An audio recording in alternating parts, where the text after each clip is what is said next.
And moving on now to the way in which the media, the corporate media, and specifically the BBC, and even more specifically in this particular episode, Laura Kuenssberg's role. She's well known. She's been well known now for years to be not the best journalist in the box, but having said that, institutionally, she works for an organisation that doesn't demand of her that she's investigatory and scrutinises fairly across the political continuum. It's become a very pro-establishment Tory institution, and the people who are employed at the higher level and elevated to even higher levels are specifically chosen for that purpose. You know, you're not going to get really on the nose, conscientious, investigative journalism at the BBC unless it is a sideshow, for example, you know, the occasional panorama program or something like that. But ultimately, your chief news correspondents, etc., are going to be very much public school, Russell Group University. They've ticked all the boxes for the establishment. And Laura Kuenssberg, and sadly, stands out quite prominently. And you've written a piece this week, Tom, and this relates to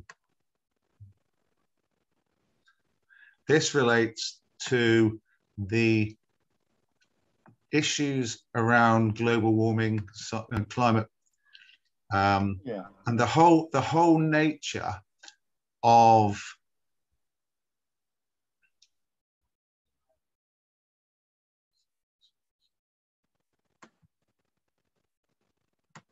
the whole nature of understanding from the public's perspective how the climate works and what the government are doing about it. Therefore, you would expect a journalist to be, as you say, looking out of the window and seeing what's really going on, and not just repeating the nonsense that's repeated by the government. So if you want to take us through this article, Tom. Yeah. And so Kuenssberg, Johnson's over in the United States, New York, addressing the United Nations. You know, they're talking about climate change in the run-up to COP26.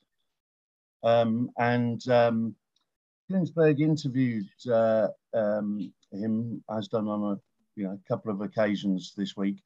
Anyway, and for this particular thing, she was reporting on Johnson, kind of, talking to the UN.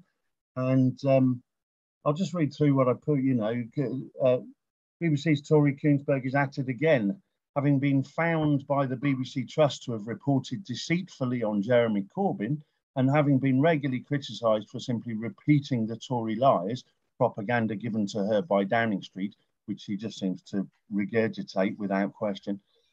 Tonight, her News at 10 report on Johnson discussing climate change at the UN included these words: "The UK has been pushing America to give stronger promises on climate change."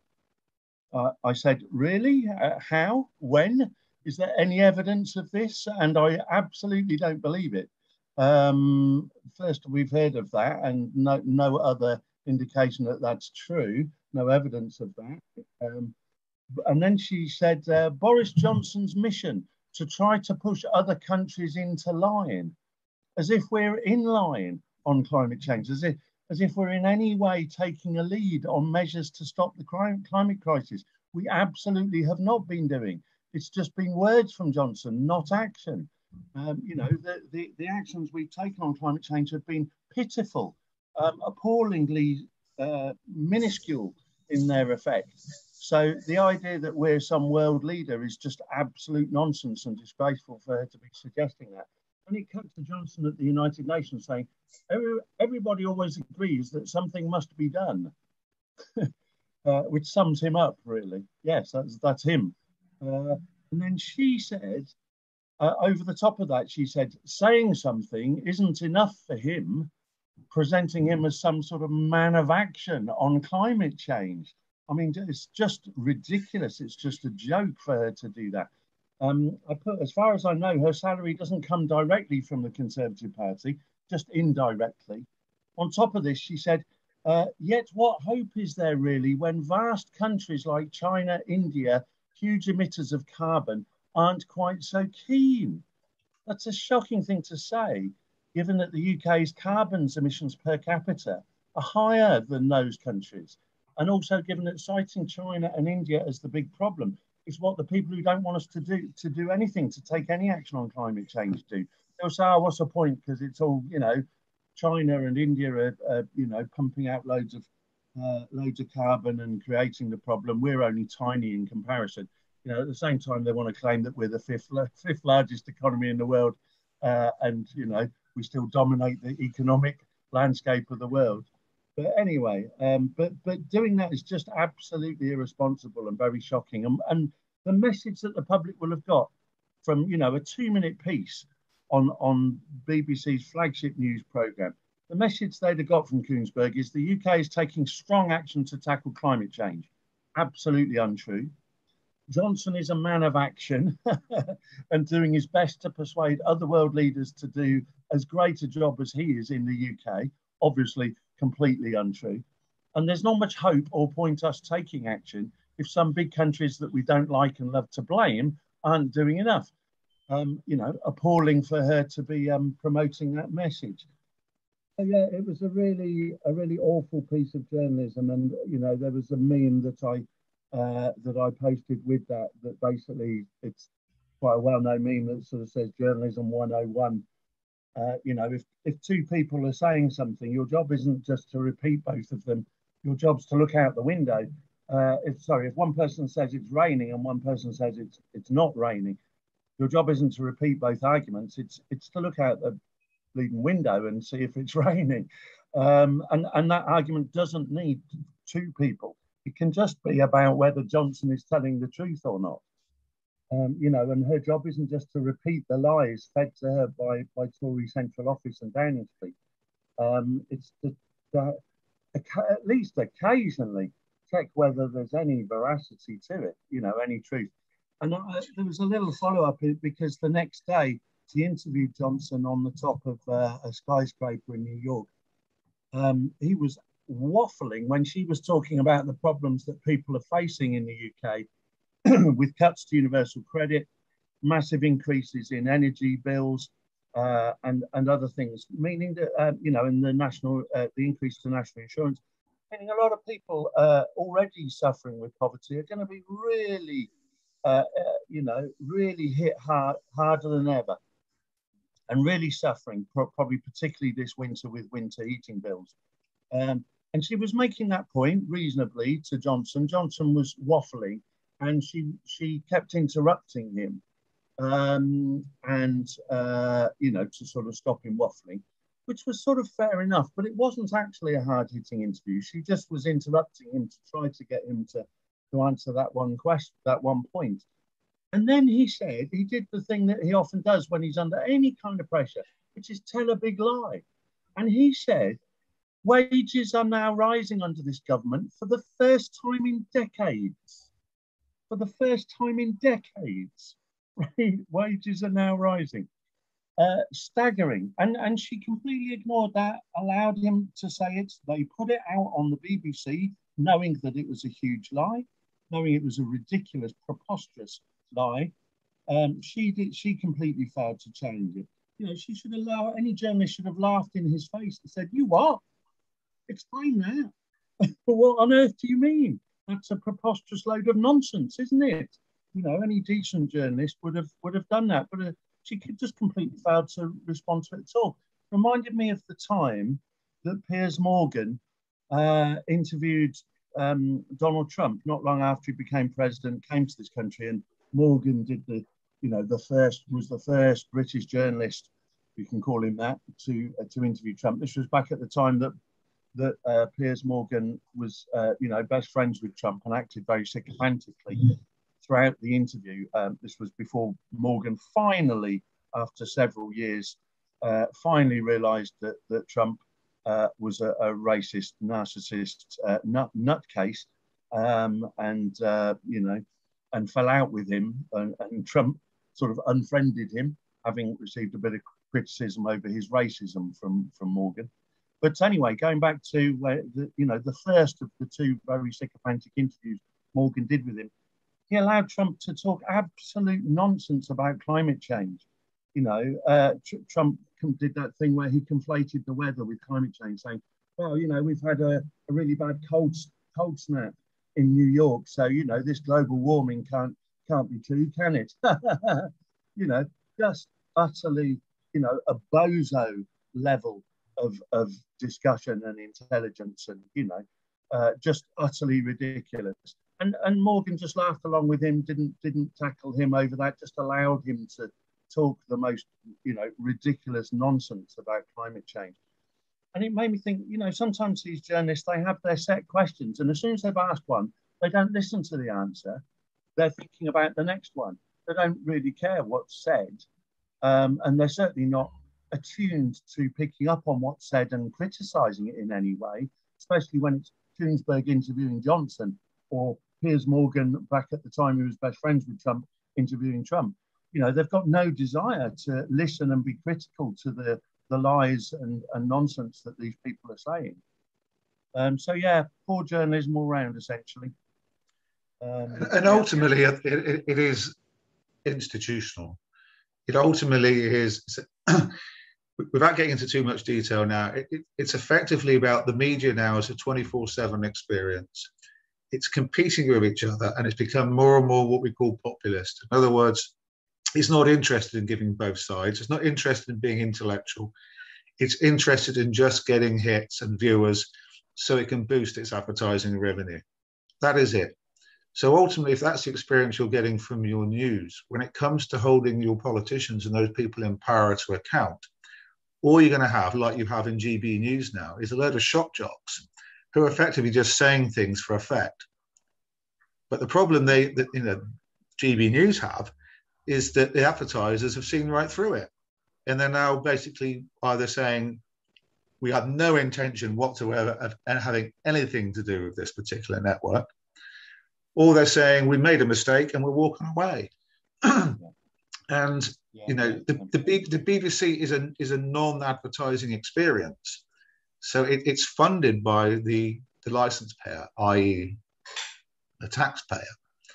And the experience that you expect to have is a much higher quality, a much more objective, and a much more analytical one. But unfortunately, what we're seeing is the BBC having to compete with the populist news networks in order to get the coverage and get the viewers. So therefore, instead of trying to bring everybody up, they're sinking down. And that's what we've got. So people who think they know things actually don't know things, but they're under the illusion that they do know things. And it's about trying to get those very people to understand that actually they don't know these things.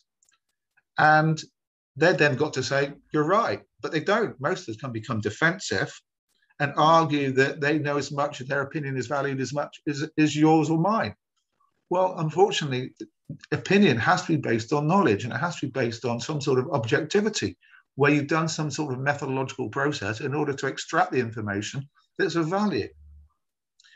And the BBC and many other news networks possibly they had it in the past, but they've certainly are well on the decline now in relation to that.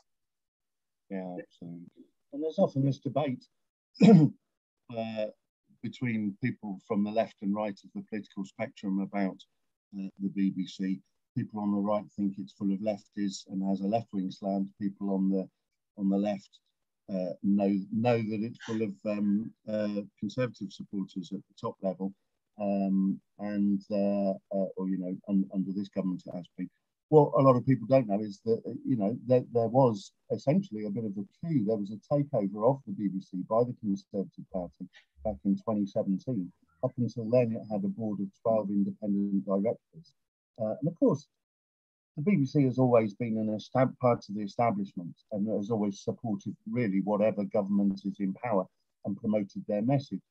But that was, it's been particularly the case since 2017, where in 2017 the government essentially scrapped the independent board of 12, or board of 12 independent directors, in favour of a board of Tory supporters and donors, wealthy Tory supporters and donors, who now make up that board, and they have installed Conservative supporters in all the top positions within the BBC News, sort of system. The political editors, the chief political editors, people in charge of the news and the newsroom, and what the journalists are saying, and the stories they cover and how they cover them, are all now, under the realm of people who are strong Conservative supporters.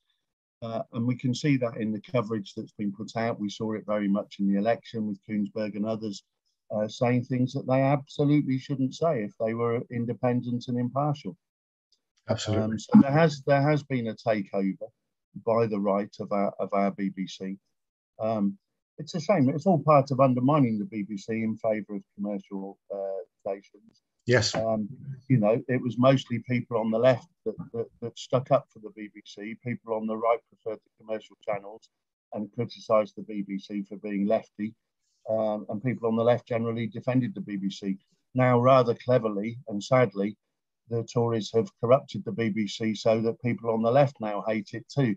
So everyone now hates the BBC, people on the right and the left. Plus, they've done all they've engineered the thing about, licence fees and the over 75s and so forth. So, the vast majority of the population don't like the BBC, resent paying the licence fee, etc., etc.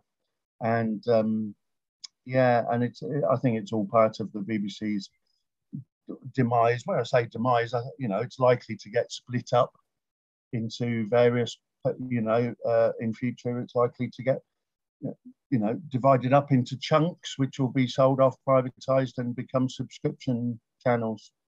Academics have done some wonderful work in remodelling what the BBC should look like, and I suggest to viewers, if you get the chance, to just go on the internet and search it out, because they created a democratic BBC, one which is no longer influenced at all by any government. Doesn't matter who the government are.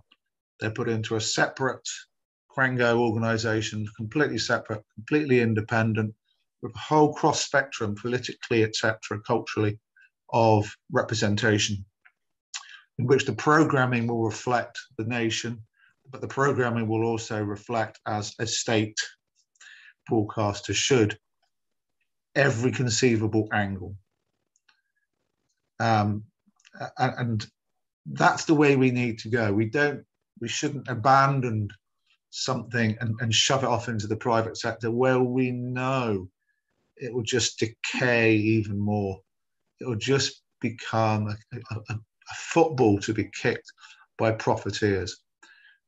We need to go back to this idea that a state broadcaster has a responsibility to provide us with balanced, objective information, and also an education system that runs alongside that gives us the skills and the tools to be able to work with that information in a proactive and democratic way.